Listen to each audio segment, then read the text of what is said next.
Pour certains, Argenteuil, bah, c'est les asperges, c'est le piccolo, c'est Héloïse et Abélard.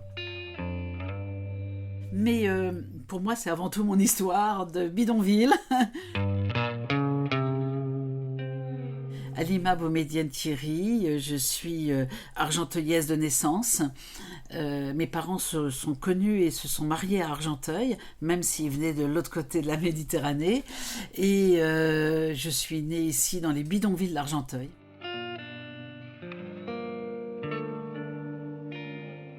Mon père est arrivé en France en 1938 et il devait aller rejoindre la famille à lui qui était dans le nord pour travailler dans les mines.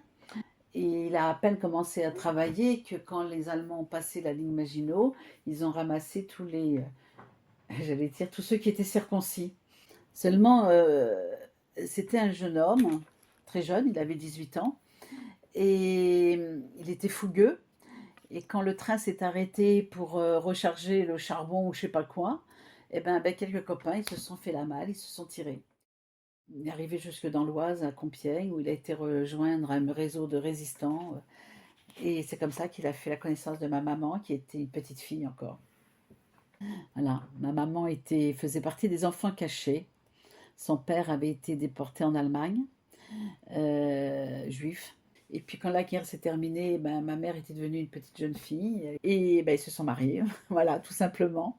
Et ils ont rejoint ma grand-mère qui était ici à la SNCF. Ben, je suis née ici. Voilà, il n'y avait pas d'eau, pas d'électricité. On allait chercher l'eau à la pompe. Après, ça a été la guerre d'Algérie, ça a été tout ça, quoi.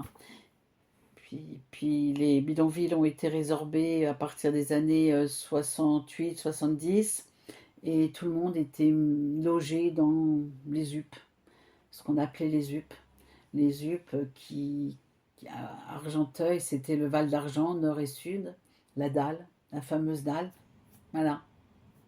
C'est comme ça qu'on construit ses racines, même si on ne s'appelle pas Le Pen et qu'on s'appelle Boumedienne.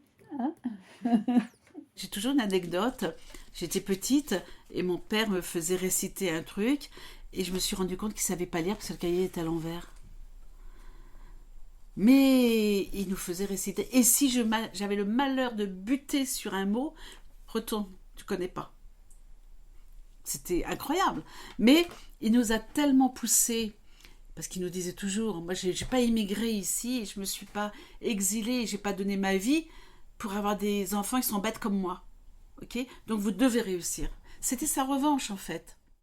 Quand on est enfant et qu'on va à l'école, on comprend la différence tout de suite entre nous qui venons des bidonvilles et les autres. On allait à l'école des Coteaux, quartier très pavillonnaire, très bobo aujourd'hui, et qui ont...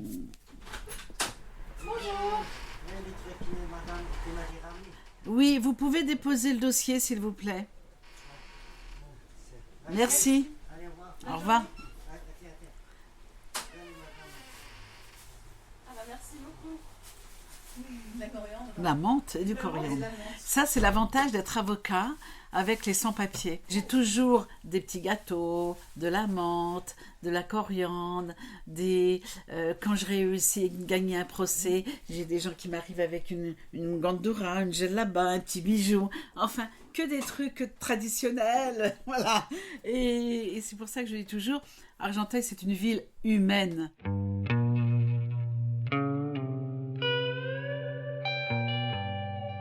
Au début, je me suis engagée avec le collectif des sans-papiers à Paris et on a fait partie des gens qui ont été rejoindre à Saint-Bernard ceux qui étaient en train d'occuper et on les a aidés à occuper l'église, à apporter, à alimenter, voilà. Et puis c'est comme ça qu'il y a eu des groupes de sans-papiers ici à Argenteuil qui m'ont interpellée, à Paris d'ailleurs, en disant nous on n'est pas de Paris, on est venu ici parce qu'on n'a pas de collectif sur le Val d'Oise, on n'a pas de collectif à Argenteuil. Alors que nous on allait sur Paris parce qu'on est bête, on ne savait pas qu'il y avait des sans-papiers à Argenteuil. Donc on a créé le collectif de sans-papiers. À cette époque, j'étais aussi élue au bureau municipal, donc ça m'a aidé à créer le collectif des sans-papiers du Val d'Oise cofondé avec d'autres militants et d'autres responsables. Et comme c'était complètement bloqué au niveau des négociations, on a décidé d'occuper l'église et on a occupé le centre pastoral pendant plus d'1 an. Le combat pour les droits, c'est le combat de mes tripes en même temps. Et c'est aussi le combat de ma tête, parce que plus je réfléchis, plus je pense que les choses sont, aujourd'hui en particulier, les choses, on le voit, sont complètement injustes. C'est aussi la raison, je pense, pour laquelle je me sens investie d'une envie de, en même temps, continuer mon combat euh, en tant qu'avocate, hein, aux côtés de ceux qui n'ont pas la possibilité d'avoir la voix pour se battre, hein, donc être leur voix, mais en même temps mon côté politique pour faire changer les choses dans la société, parce que les choses ne changeront pas toutes seules, et que si tu veux que les choses changent, eh ben, il faut savoir relever les manches et puis se mettre au boulot. Voilà. Ça, pour moi, c'est fondamental. Hier, j'ai réussi à obtenir la régularisation de quelqu'un grâce à une directive que j'avais fait voter au Parlement européen. Le truc est incroyable. En fait, à l'époque où j'étais au Parlement européen, on avait fait une directive qui s'appelait la directive 2003 sur les résidents qui venaient d'un autre pays État. Par exemple, vous avez une carte de résidence italienne, mais votre famille n'est pas en Italie, votre famille est en France, et vous demandez à vivre en France et à changer votre carte de résidence. Autrefois, ce n'était pas accepté. En 2003, il y a eu une directive pour laquelle je me suis battue et que j'ai portée à l'époque où j'étais élue, pour que ce droit lui soit reconnu au nom de l'unité familiale. Et il y a 2 jours, au tribunal français, ici à Cergy, j'ai fait valoir devant le juge que le préfet n'avait pas respecté la directive 2003. Or, une directive européenne, on ne peut pas l'ignorer. Même si ce n'est pas la loi, on ne peut pas l'ignorer.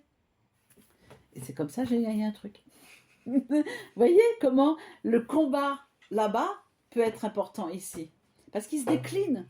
Dans la réalité quotidienne, il se décline. C'est génial. Moi, je suis sortie, j'étais contente. J'ai dit, purée, la directive, on s'est battu au Parlement, on l'a obtenue, et aujourd'hui, elle nous sert. Elle nous sert concrètement. C'est pour ça qu'il faut être sur les 2 tableaux. C'est pour ça que je suis avocate auprès des gens qui en ont besoin, mais je serai aussi demain encore dans un des parlements pour pouvoir faire avancer ce genre de texte.